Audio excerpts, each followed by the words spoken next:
ভারত সরকারের আইন বলছে আমি যদি বাংলাদেশ থেকেও আসি, ধরুন আমি 1 জানুয়ারি 2024 সালে সুকান্ত মজুমদার বাংলাদেশ থেকে এসে আমার ভোটার লিস্টে নাম নেই, কিচ্ছু নেই, ধরুন সাপোজ, তাও তো আমি ভারতবর্ষে থাকতে পারবো। এখনকার আইন বলছে একটা এসআইআর এর মতো নিরীহ জিনিসকে বিহারে হয়েছে, বিহারে কার প্রাণ গেছে বলুন? শুধুমাত্র ভয়ের পরিবেশ তৈরি করে দিয়ে, মানুষের মনে টেনশন তৈরি করে মানুষকে বিপদে ফেলার কাজ তৃণমূল কংগ্রেস করছে। এসআইআর ভারতবর্ষে এর আগেও হয়েছে, এবারও হচ্ছে, আগামী দিনেও হবে। তৃণমূল থাকুক, বিজেপি থাকুক, না থাকুক, তৃণমূল না থাকুক, তাও হবে এসআইআর। এসআইআরের হওয়ার কথা ভারতবর্ষের সংবিধান, ভারতবর্ষের আইন বলছে, পিপল রিপ্রেজেন্টেটিভ অ্যাক্ট বলছে যে এসআইআর হবে। কিন্তু মানুষকে মিথ্যে কথা বলে ভয় পাওয়ানো, ভয়ের পরিবেশ তৈরি করা, এটা কিন্তু আমার মনে হয় সংবিধান বিরোধী কাজ। ওই যে সুইসাইড নোট যেটা বলছে যে এসআইআর এর জন্য কি বলবেন? তদন্ত হওয়া উচিত। কি তদন্ত? যে ওই সুইসাইড নোটটা কে লিখেছে, কার লেখা? কারণ দেখুন, যুক্তি বলে যে এসআইআর নিয়ে কার টেনশন হবে। ধরুন আমার ফ্যামিলি আছে, লোকজন আছে, আমি বাংলাদেশ থেকে এসেছি, আমার স্বাভাবিক আমার টেনশন হতে পারে যদি আমি বাংলাদেশ থেকে আসি। যার সেই ব্যাকগ্রাউন্ডটি নেই, তার এসআইআর নিয়ে টেনশন করছে। আর এই যে এনআরসির কথা বলা আছে, এনআরসি তো লাগুই হয়নি। আমরা বারবার যেটা বলেছি যে এনআরসি লাগু হয়নি, কিন্তু বারবার এনআরসির কথা বলে যে ভয়টা ঢুকছে। এই ভয়ের বিষয়টি কারা করছে? বিজেপি বলেছে যে এনআরসি হচ্ছে, বলছে কে? টিএমসি বলছে। তাহলে এই মানুষটি যিনি মারা গেলেন বা যিনি সুসাইড করলেন, ভয়ের জন্য যদি করে থাকেন এনআরসি, তাহলে দায়িত্ব মমতা বন্দ্যোপাধ্যায় বা তৃণমূল, যারা বলেছে এনআরসি হচ্ছে। স্টেট এজেন্সির ইনভেস্টিগেশন আপনারা স্যাটিসফাই?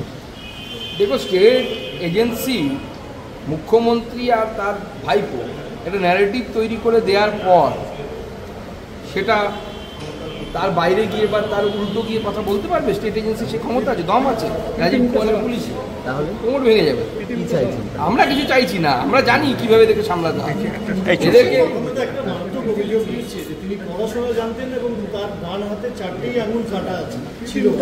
আমি তো বারবার বলছি যে অনেক অভিযোগ উঠবে, শুধু তাই নয়, যে নোট বলা হচ্ছে সেই নোটটা আদৌ তার লেখা কিনা এই বিষয়ে কিন্তু অনেক সন্দেহের অবকাশ আছে। সব থেকে বড় কথা, তার টেনশনটা কেন হচ্ছে সেই যুক্তিটা তো থাকা দরকার। তার তিনি বিয়ে থাকা করেননি, তার সংসার নেই।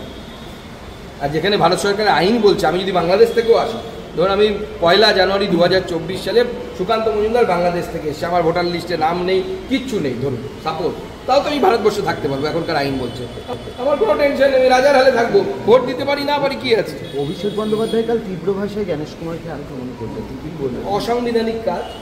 সংবিধানের শপথ নিয়েছেন উনি, সংবিধান পড়ে তো দেখেননি, পিপলস রিপ্রেজেন্টেটিভ অ্যাক্টও পড়ে দেখেন, এবং তিনি যেভাবে আক্রমণ করেছেন, আমি তো ইলেকশন কমিশনকে বলবো বা কমিশনারকে বলবো যে আপনি দিল্লিতে একটা এফআইআর করে রাখুন, নাহলে ভবিষ্যতে কি হবে, আপনার কি করতে পারে এরা আমরা তো জানি।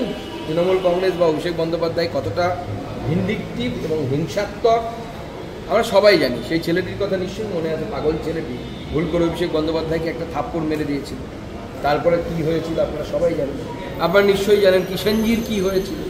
তো কিষাণজির মতো সশস্ত্র সংগ্রাম করা একজন মানুষের যদি হাল হতে পারে, তাহলে অন্যদের কী হতে পারে? জিম করেছেন, সাপ্লিমেন্ট খাচ্ছে, এগুলো আমরা জানি। জ্যোতিষ চর্চাও করছেন, এটা আমি জানি। শুধু আমি এটুকু বলতে পারি যে বিজেপি সরকার গঠন করবে, তৃণমূলের একটি সিট হলেও সিট কমবে। আর তার থেকেও বড় কথা, তৃণমূল ক্ষমতায় থাকলো না বিজেপি ক্ষমতায় থাকলো, তার থেকেও গুরুত্বপূর্ণ হচ্ছে এসআইআর দেশের জন্য, বাংলার অস্তিত্বের জন্য। এটা তো বাংলার অস্তিত্ব রাখতে চায় না। আজকে তো পাথর প্রতিমায় আবার প্রতিমা ভাঙা হয়েছে। জয়দেব হালদার ওখানকার বিধায়ক আর তার ভাই দুজনে মিলে আমাদের একজন কর্মীকে, যারা বিক্ষোভ দেখাচ্ছিল, সাধারণ মানুষকে পিটিয়েছে। একজন হসপিটালাইজ, ডায়মন্ড হারবার হসপিটালে যাচ্ছে। এই তো পরিস্থিতি বাংলা। বাংলা যে কারণে তৈরি হয়েছে, বাংলায় যদি আমরা মূর্তি ভাঙা হয় বাংলাতে, তাহলে বাংলা তৈরি করার কী দরকার ছিল? পুরোটাই পূর্ব পাকিস্তানে যেত সে সময়। ওখানে এমনি মূর্তি ভাঙা হচ্ছে, এখানে ওর দেদার গণহারে মূর্তি ভাঙা হচ্ছে। ওনার পিসি একসময় বলেছেন যে এই বাংলায় 80 লক্ষ নাকি এই ধরনের ভোটার, তখন সিপিএম ক্ষমতায় ছিল, যে 80 লক্ষ নাম নাকি এখানকার ভোটার ইলেকটোরাল রোলে আছে, যারা ভারতবর্ষের নাগরিক নন। ভিডিও পেয়ে যাবেন আপনারা, মমতা বন্দ্যোপাধ্যায়ের ভিডিও আছে। আমরা তো তার কথা বলছি। কিছুদিন আগে, কয়েক মাস আগে ওনারা অভিযোগ তুলেছেন যে সুকান্ত মজুমদারের স্ত্রীর নাম 2 জায়গায় আছে, কিছুদিন আগে ওনারা অভিযোগ তুলেছেন বিভিন্ন জায়গায় নাকি 2 জায়গায় 3 জায়গায় নাম আছে, এখন দেখা যাচ্ছে প্রশান্ত কিশোরের 2 জায়গায় নাম আছে। এই অভিযোগ ওনারা তুলে তুলে নির্বাচন কমিশনে দিয়ে এসেছিলেন। আমরা তো বলেছি সেই জন্যই তো এসআইআরটা দরকার। আমরা তো চাই দুধ কা দুধ পানি কা পানি পরিষ্কার হয়ে যায়, একদম সাফ হয়ে যায়। পুরোটাই নাটক করছে অভিষেক বন্দ্যোপাধ্যায়। যে কোনো মৃত্যুই অত্যন্ত খারাপ এবং সেই মৃত্যুর কারণ কি তার ইনভেস্টিগেশন হওয়া প্রয়োজন। যে কথা বলা হচ্ছে সেটাই কি সত্যি কারণ? দ্বিতীয় প্রশ্ন, যে যখন হরগোবিন্দ দাস চন্দন দাস মারা গেল তখন অভিষেক বন্দ্যোপাধ্যায় যাননি কেন? ওটা স্যুট করে না নাকি? কারণ যে জাহাঙ্গীরকে উনি ডিস্ট্রিক্ট প্রেসিডেন্ট করবেন ভাবছেন ওই জেলার, সেই জাহাঙ্গীরের গোত্রের লোক ওখানে মারামারি করে মেরে ফেলেছিল, সেই জন্য ওখানে যায়নি। তো এই যে হিপোক্রেসি, দেখুন এরা সেই ধরনের রাজনীতিবিদ যারা জিতলে পরে ধরাকে সরা জ্ঞান করে, এবং উনি ভুলে যাচ্ছেন কয়েক বছর আগে 15-20 বছর আগে ওনার পার্টির কি অবস্থা ছিল। ওনার পার্টির একজন মাত্র সাংসদ ছিল, তার নাম হচ্ছে মমতা। আমাদের তো 12টা আছে। আমরা রাজনীতিতে একসময় পশ্চিমবঙ্গে 0 ছিলাম, দেশে 2 ছিলাম, 3 ছিলাম, সেখান থেকে 303 হয়েছে। তখনও আমরা যেরকম ছিলাম 3-এর সময় একই রকম ছিলাম, 303-এর সময় একই রকম ছিলাম, 240-এও একই রকম আছে। বিজেপি আদর্শগত পার্টি, পয়সা কামানোর জন্য একটা কনসোর্সিয়াম নয়, যারা দল করে ফেললাম মামাটি মানুষ, আদর্শবোধ নেই, কিচ্ছু নেই। আমরা ওই চিন্তাধারায় বিশ্বাস করি।